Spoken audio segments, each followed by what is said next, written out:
Labutis. Žiūrėsime, ką reikia daryti meilės srity, kad ir kas tai būtų, kad ir kokia situacija tai būtų. Nežinau dabar, kurias kortas pasiimti. Pasižiūrėkim. Okay.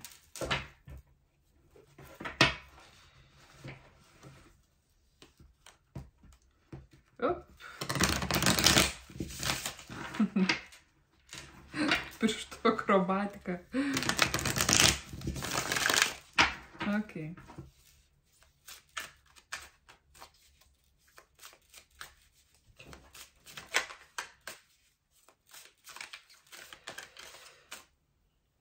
Kas jūsų laukia meilės srity artimiausių metų?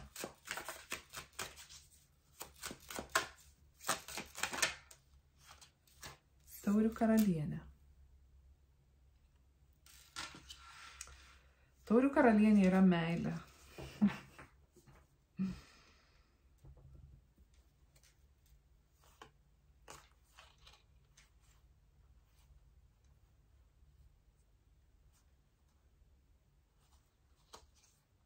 Kiek daug prieštaringos energijos.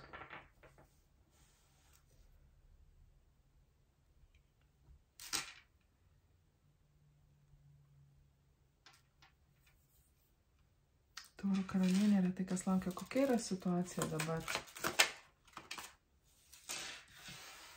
Dvi monetos. Kažkas abejoja.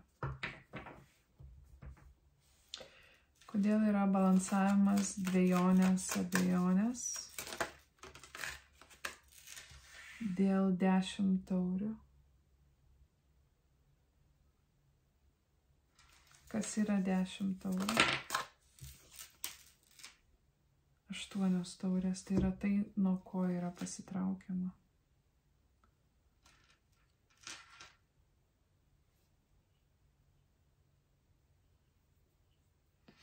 Tai gali būti sprendimas, ką pasirinkti.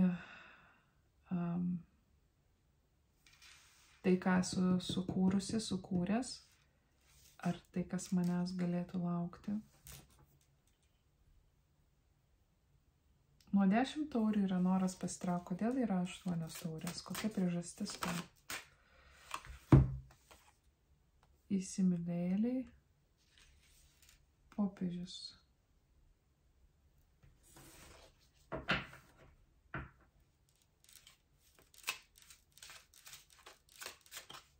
Kokia pasitraukimo priežastis?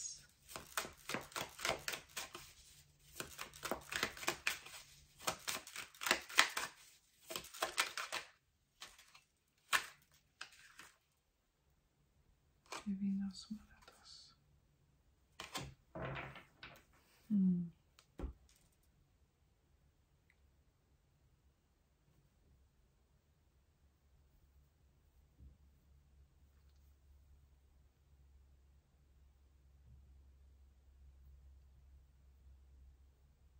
Ok, o taurių karalienė kas yra?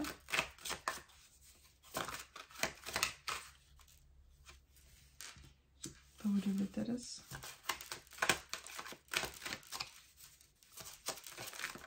Yra noras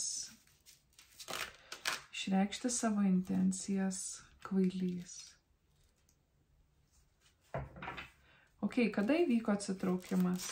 Kodėl įvyko atsitraukimas praeitį? 4 skeptrai ir žynė.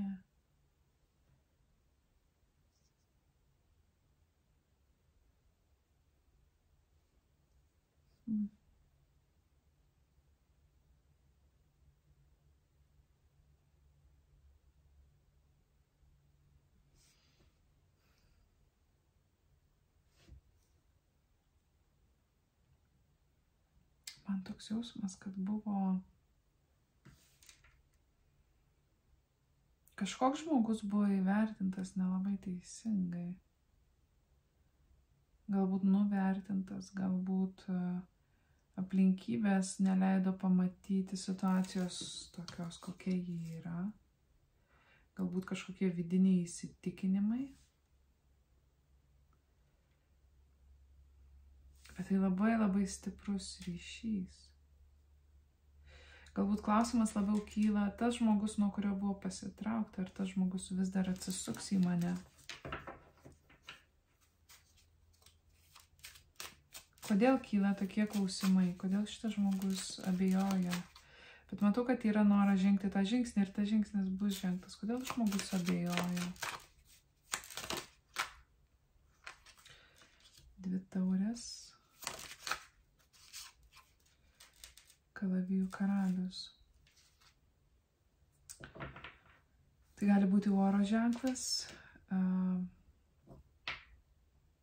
Mes turime vėžį, dvynius, jautį, vandenį.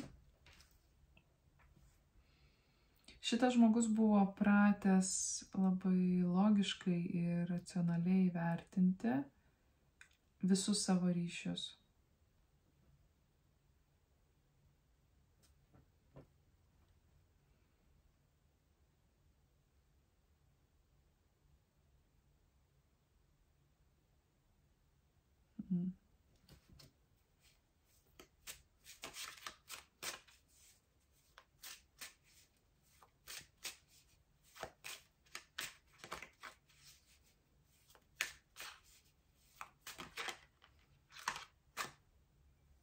Taurių karalius, jo. Jisai keičiasi ir šalia taurių karalienės jisai transformuojasi į taurių karalių. Gali būti, kad galbūt iš jos pusės buvo kažkas oro ženklas. Bet man toks jausmas, kad tai jo pokytis. Kas yra kalavijų karalius čia? Kas yra kalavijų karalius?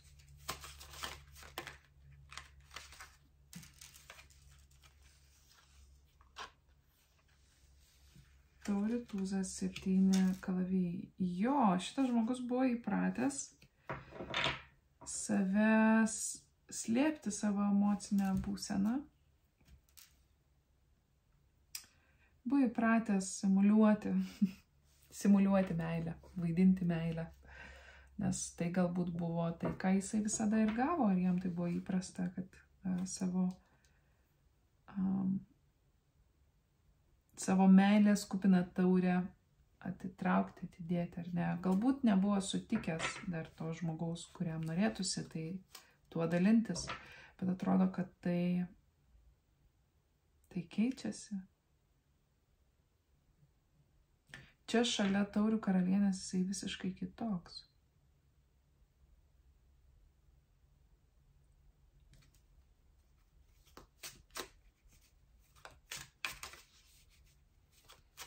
Į kur tai veda?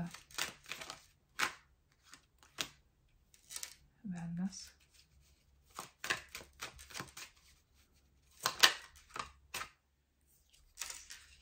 Imperatorienė.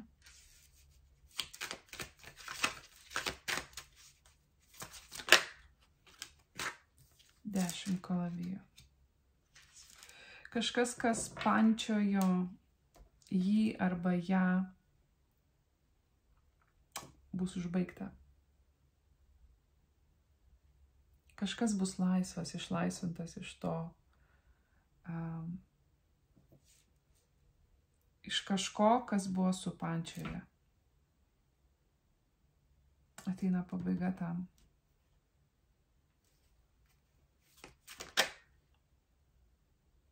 7 monetos.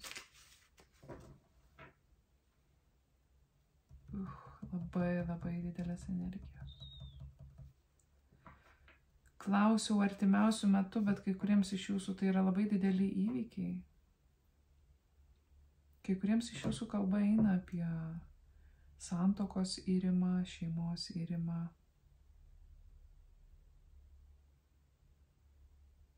Naujos šeimos formavimas, ar ne, naują ryšį, galingą naują ryšį, kuris yra grįstas emocinę pusiausvyrą, balansų ir kas veda į priekį šitos du žmonės, kas juos jungia,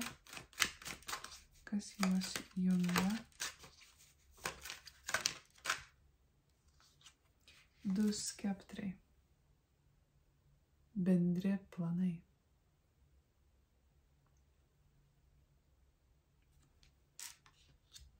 Bendras kelias. Jie renkasi abu labai panašų kelią. Gerai, eikim į išplėstinį skaitimą. Aš panagrinėsiu truputį plačiau, kas yra kas. Man labai įdomu, kas čia, nes toks jausmas, kad kažkieno grandinės nutrūksta. Ir žmogus yra pagaliau išleidžiamas į laisvę. Įvyksta atgimimas.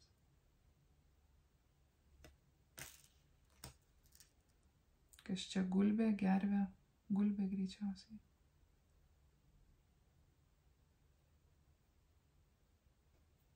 Ok, einam į išplėstinį skaitimą ir pasižiūrėsim. Nuorodą rasite apačioj. Ate.